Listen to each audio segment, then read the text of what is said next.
한 개의 과일을 얻기 위해 농부는 자식 키우듯 많은 정성을 쏟습니다. 그래서 하나의 과일이 소중한 건 많은 노력이 들어갔기 때문입니다. 아마 자식이 소중한 것도 이러함 때문이 아니겠습니까? 채소보다 재배기간이 더 길고 당분과 향이 나는 과일 재배에는 병충해가 더 몰려오는 것은 기정사실입니다. 그것도 재배기간이 그리 짧지 않으니 농약 방제기간이나 횟수는 많을 수밖에 없습니다. 물론 수확시기가 빠른 매실이나 자두, 복숭아의 조생종은 수확기가 느린 추위 같은 자두나 만생종 후지와는 비교도 할 수 없이 그 기간이 짧아 농약 방제 횟수라는 노력이 그만큼 적은 것도 사실입니다. 그렇다고 같은 과수라도 일찍 수확하는 조생종을 심는다고 능사는 아닙니다. 복숭아 나무 심기 영상에서도 얘기 드렸습니다만 조생종 복숭아 심었다가 이번에 다 캐내고 만생종을 심었습니다. 과일은 열매 맺히고 딸 때까지 기간이 짧으면 즉 조생종일수록 햇빛 보고 영양분 공급받는 기간이 짧으니 만생종보다는 열매도 더 작고 당도나 향도 더 떨어집니다.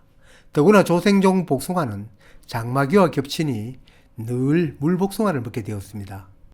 과수에 따라 차이는 있겠지만 친환경 농약이든 화학 농약이든 농약 방제하지 않고 과일 따먹을 생각을 못하는 것이 현실입니다.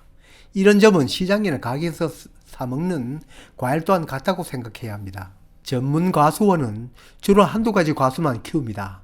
그러다 보니 재배에 대한 전문 지식을 쌓는 것도 더 쉽습니다.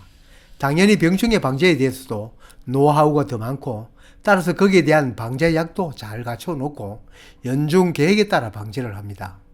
반면에 제 같은 텃밭 농사는 비록 그릇 수는 많지는 않지만 사과, 복숭아, 자두, 매실 등 온갖 심고 싶은 과일을 심어 키우고 있습니다.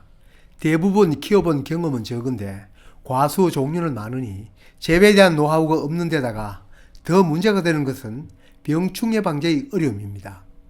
전쟁에서의 적군이나 과수에서의 병충해 언제 오는지 알면 대비가 쉽고 문제 해결이 쉽습니다. 노하우가 없으니 병증이 나타났을 때 알아차리고 부랴부랴 방제를 하니 사람 병이나 과수병이나 그 병 고치는 데 쉽지 않습니다. 해충도 마찬가지입니다. 아시다시피 병충해는 병균이 옮기는 병해가 있고 해충이 가해하는 충해가 있습니다. 눈으로 보면 무시무시한 해충의 피해가 더 클 것 같지만 실제로는 병해가 더 무섭습니다. 병해는 그 일으키는 병균이 크게 두 가지입니다. 가장 흔한 병균은 곰팡이 계통 직균성병입니다. 아다시피 곰팡이는 습기가 많을 때 번성하니 장마기나 습도가 높을 때입니다. 다음 한 가지는 박테리아가 일으키는 세균성병입니다. 이 세균성병은 비바람이 몰아칠 때나 가지나 잎에 상처가 생겼을 때 잘 발생합니다. 곰팡이가 일으키는 직균성병은 표지에 보면 이 병에도 저 병에도 적용되는 약들이 참 많습니다. 직접 표지를 보면 알겠지만 적용되는 작물이나 병이 하도 여러 가지여서 여러 장이 겹쳐져 있습니다. 세균성 병도 마찬가지입니다.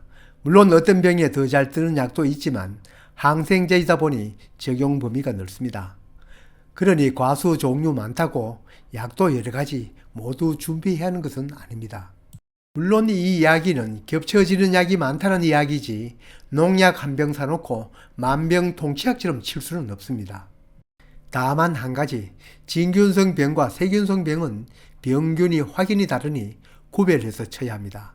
그러니 작물에 나타난 병의 이름 모르더라도 진균성 병인지 세균성 병인지는 구별해야 합니다. 채소이건 과수이건 세균성 병은 잎에 부드럽지 않은 구멍이 생기거나 무늬가 생겨도 거친 무늬입니다. 또 세균병으로 무름병이 온 건 채소이건 과수이건 냄새가 심합니다. 이런 때는 농업용 마이신인 항생제를 쳐야 합니다. 경험이 없어 잘 모른다면 병증이 나타난 과일이나 잎을 따서 컴퓨터 앞에 앉습니다.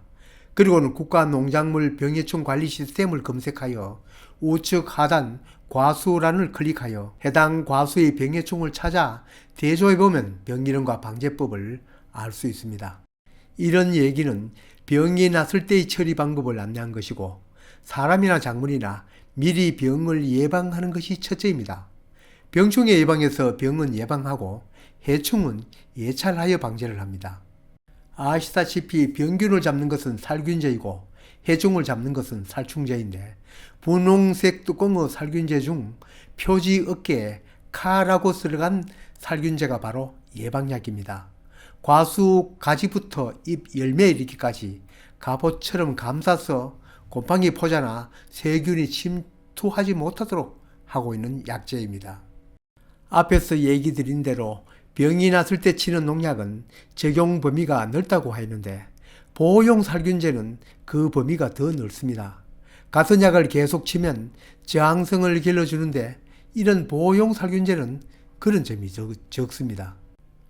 병증이 나타나지 않았을 때는 한여름마다 정기적으로 모든 과수에 작용기작 카의 예방용 살균제를 치다가 병증이 나타나면 앞에 얘기한 치료용 살균제를 쳐야 합니다.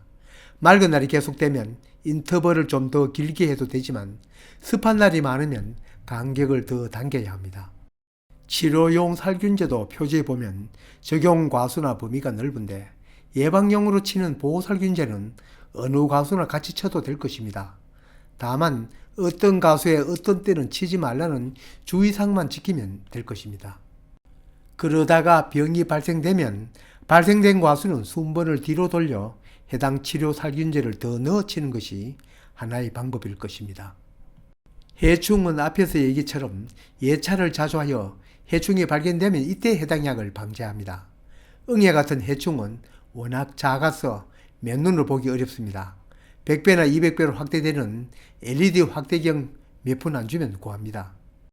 해충이 나타나지 않았을 때 살충제 치는 분들이 있는데 이건 적군이 나타나지 않았는데 총을 난사하는 것과 같습니다. 아까운 농약 없애고 해충에게는 내성만 길러줍니다. 과수에 붙는 해충도 그 종류가 많습니다. 병균이나 해충에 대해서는 시간 있으면 내가 가꾸는 과수 중심으로 언제 어떤 병과 해충이 주로 오는지 알아두면 방제에 도움이 될 것입니다. 다만 한 가지 미리 알아둘 일 중에는 대부분 해충이 곤충인데 곤충 중에는 알번데기 과정이 있는 완전 변태에 가까운 해충이 있는데 이놈들은 3, 4일 뒤에 거기서 깨어난 놈들에 대한 한 번 더 방제가 필요합니다. 알번데기 때는 잡기가 어렵습니다. 작물을 가해할 시점의 진딧물 같은 해충은 알번데기 과정이 생략되어 방제는 더 쉽지만 대신 번식력이 대단하니 몇 놈만 살아남아도 금방 퍼집니다. 농약을 칠 때는 안 묻는 것이 없도록 치는 것이 중요합니다. 또 한 가지는 눈에도 잘 보이지 않는 응애는 곤충이 아니고 거미에 속하는 해충입니다. 살충제 중에는 모든 것을 깡그리 잡는 것도 있지만 곤충만 잡는 것도 있으니 이놈들을 잡을 때는 깡그리 잡는 농약이나 또 이놈들만 따로 잡는 농약을 써야 합니다. 화학 농약을 쓰지 않고 친환경 유기 농약을 쓰는 분들도 있는 줄 알고 있습니다. 친환경 약은 몸에 해롭지 않다고 생각하는 분들이 있는데 이걸 쓰든 저걸 쓰든 병균이나 해충을 죽이는 약입니다. 또 한 가지 친환경 농약으로 방제를 하든 화학 농약으로 방제를 하든 과일이 달려있을 때만 방제를 하는 것이 아니고 방제를 제대로 하려면 추나 추동, 사계절 모두 방제를 해야 합니다.